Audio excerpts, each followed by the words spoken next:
প্রধান উপদেষ্টা প্রফেসর মোহাম্মদ ইউনূসের সঙ্গে বৈঠক করেছে বিএনপি মহাসচিব মির্জা ফখরুল ইসলাম আলমগীরের নেতৃত্বে একটি প্রতিনিধি দল। রাষ্ট্রীয় অতিথি ভবন যমুনায় সন্ধ্যা 7:30টায় বৈঠক শুরু হয়।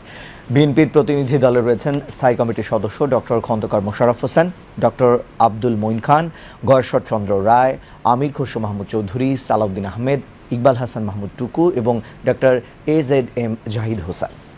এর আগে জাতীয় নাগরিক পার্টি এনসিপি এবং বাংলাদেশ জামাতে ইসলামীর সঙ্গে বৈঠক করেন প্রধান উপদেষ্টা। জামাতে ইসলামী নায়েবে আমির ডক্টর সৈয়দ আবদুল্লাহ মোহাম্মদ তাহেরের নেতৃত্বে জামাতের প্রতিনিধি দলে ছিলেন দলের সেক্রেটারি জেনারেল অধ্যাপক মিয়া গোলাম পারওয়ার, সহকারী সেক্রেটারি জেনারেল রফিকুল ইসলাম খান এবং হামিদুর রহমান আজাদ। জাতীয় নাগরিক পার্টির প্রতিনিধি দলে ছিলেন দলের মুখ্য সংগঠক হাসনাত আবদুল্লাহ, সিনিয়র যুগ্ম আহ্বায়ক আরিফুল ইসলাম আদিব, সিনিয়র যুগ্ম সদস্য সচিব তাসনিম জারা এবং সিনিয়র যুগ্ম মুখ্য সমন্বয়ক হান্নান মাসুদ। বৈঠকে দেশের চলমান পরিস্থিতি এবং ত্রয়োদশ জাতীয় সংসদ নির্বাচন নিয়ে আলোচনা করা হয়। বৈঠক শেষে জামাতের নায়েবে আমির সৈয়দ আবদুল্লাহ মোহাম্মদ তাহের বলেছেন, আগামী জাতীয় নির্বাচন ফেব্রুয়ারির প্রথম সপ্তাহে হবে এবং এ বিষয়ে একমত হয়েছে জামাত। এতে কোনো দ্বিধাদ্বন্দ্ব নেই।